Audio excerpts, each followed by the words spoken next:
আসসালামু আলাইকুম। আমি আজকে আপনাদের সামনে ত্রিকোণমিতির কিছু এমসিকিউ প্রবলেম নিয়ে এসেছি। ক্যালকুলেটরের মাধ্যমে খুব সহজেই কিভাবে সলভ করা যায় আমরা সেটিই দেখব। প্রথম প্রবলেমটি হলো 1 + cos 2θ / sin 2θ। এখানে এটির মান জানতে চাওয়া হয়েছে, অর্থাৎ এই রাশিকে সিম্পলিফাই করে কোন রাশিটি আসবে সেটি জানতে চাওয়া হয়েছে। আমরা অনেকেই পরীক্ষার মাঝে সূত্র ভুলে যাই।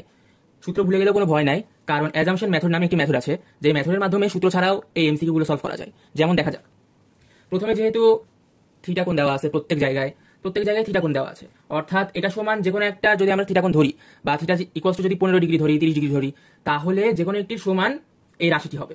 তাহলে আমরা ধরি theta equals to 30 degree. Theta equals to 30 degree ধরে tan থিটার মান কত হয়? থিটা ইকুয়ালস টু 30 ডিগ্রি ধরে tan থিটার মান হয় হলো tan 30 1/√3 1/√3। cot থিটার মান হলো √3। আর sec থিটার মান কত হয়? sec থিটার মানও খুব সহজে নির্ণয় করা যায় 1/cos 30 2√3/3 2√3/3। আর cosec থিটার মানও খুব সহজে নির্ণয় করা যাবে, সেটি হলো sin। যেহেতু আমরা জানি cos এর উল্টা হলো sec আর sin এর উল্টা হলো cosec। এখন আমরা উক্ত রাশিতে বা উক্ত সমীকরণে যাই বলা হোক, ত্রিকোণমিতিক ফাংশন বা সমীকরণ যাই বলা হোক, এখানে আমরা 30 ডিগ্রি কোণের মান বসাই। 1 প্লাস cos, যেহেতু 30 ডিগ্রি এখানে 2θ আছে, তাহলে 60, আর এখানে হলো sin 60, নিচেও 2θ আছে, √3। দেখুন এটির মানও √3, আবার cot থিটার মানও √3, তাহলে এটা ইকুয়ালস টু এটার উত্তর খ। দেন দ্বিতীয় প্রশ্ন, cos থিটা ইকুয়ালস টু 12/13 হলে tan 2θর মান সমান কত? তাহলে এটিও খুব সহজে ক্যালকুলেটরের মাধ্যমে করা সম্ভব।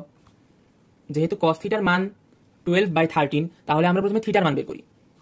থিটার মান বের করার জন্য শিফট, দেন যেহেতু cos থিটা তো cos, এরপর হলো 12/13 থিটার মানটি বের হয়ে গেছে ডিগ্রি, এটা হলো ডিগ্রিতে 22 ডিগ্রি, এরপরে ডট ডট যা আছে, দেন এটা তো অ্যান্সে আছে। এখন tan 2θর মান জানতে হয়েছে, tan 2 × ans 120/119। এই দেখুন এখানে আছে 120/119, উত্তর এটা ঘ।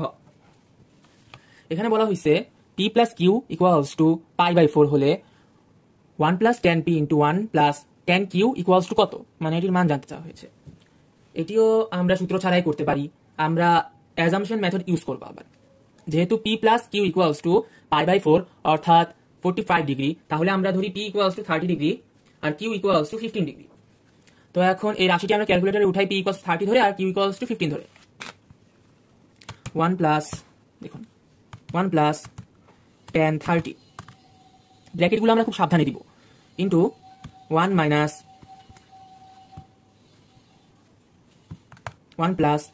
tan 15। দেখুন 2, উত্তর 2।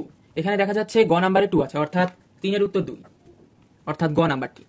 এখন দেখুন 4 নাম্বার কোশ্চেনে অ্যাজাম্পশন মেথড ইউজ করে আমরা সলভ করতে পারি।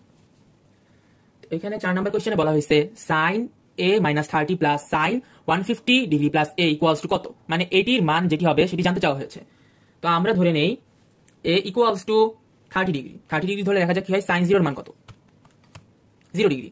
তাহলে দেখুন a = যদি 30 ডিগ্রি হয় আর এখানেও a এর মানই আছে, তাহলে sin, দেখুন এই রাশিটি আমরা ক্যালকুলেটরে উঠাবো। এখন 0 - 30, না সরি sin 30 - 30, যেহেতু আমরা a এর মান 30 ধরেছি, প্লাস sin 150 + 30। দেখুন এই রাশিটি বা এই সমীকরণটি, ত্রিকোণমিতিক সমীকরণটি আমরা ক্যালকুলেটরে উঠিয়েছি।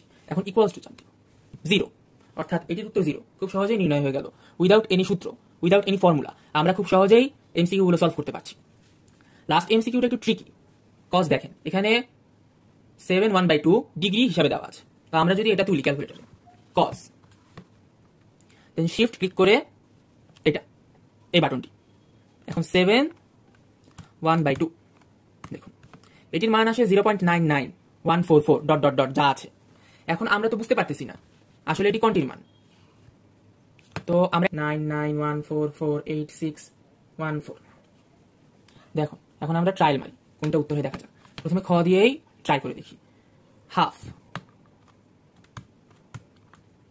√2 + √3 এটি ক্যালকুলেটরে ইনপুট দিই। দেখুন এটির মান আর এটির মান সেম, তাহলে খ নাম্বারটি উত্তর। আজকের মতো এখানেই শেষ। আমি পরের ভিডিওতে অন্যান্য চ্যাপ্টারের আরও কিছু ক্যালকুলেটর দিয়ে মানে ম্যাথগুলো কীভাবে সহজে সলভ করা যায় সেটি নিয়ে আসবো, সেটি দেখাবো আপনাদের। আজকের মতো আল্লাহ হাফেজ।